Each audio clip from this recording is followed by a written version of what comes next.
મને નથી ગમતું છતાંય કહેવું પડે છે કે રસાયણ આધારિત ખેતીથી પાકેલો એક દાણો ભારતની આવનારી પેઢીને નમાલી, માય કાંગલી અને રોગિષ્ટ બનાવશે.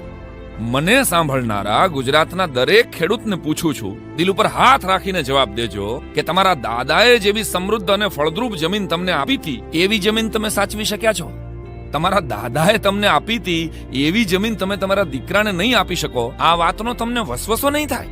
જેને ખેતી નથી એવા વડીલો તમારા દિલને પૂજજો કે બાળપણમાં ફળો અને શાકભાજીનો જે સ્વાદ તમે ચાખ્યો તો એવો આજે સહેજ પણ છે?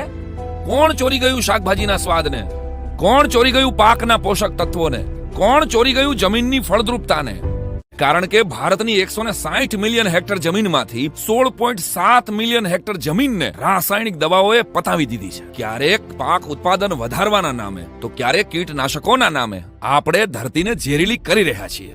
જે રીતે અત્યારે આપણે ખેતી કરી રહ્યા છીએ એ રીતે જ જો આંધળું અનુકરણ ચાલુ રાખ્યું તો નક્કી એક દિવસ ઘરે ઘરે કેન્સર જેવા જીવલેણ રોગના ખાટલા હશે. અને મારી વાત ખોટી નથી, એમાં જરાય અતિશયોક્તિ નથી. તમને ગૂગલ કરી લેવાની છૂટ.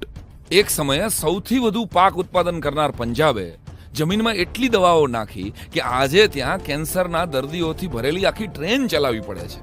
પ્રકૃતિ પ્રેમના પાટેથી જે હેઠે ઉતરી જાય એને આવી ટ્રેન ચલાવવી જ પડે. મને આવી ગયું હરિયાળા ખેતરમાં હળાહળ.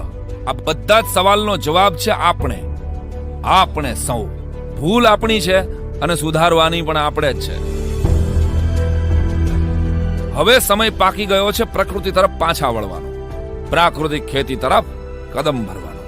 રાષ્ટ્રને પ્રાકૃતિક ખેતી તરફ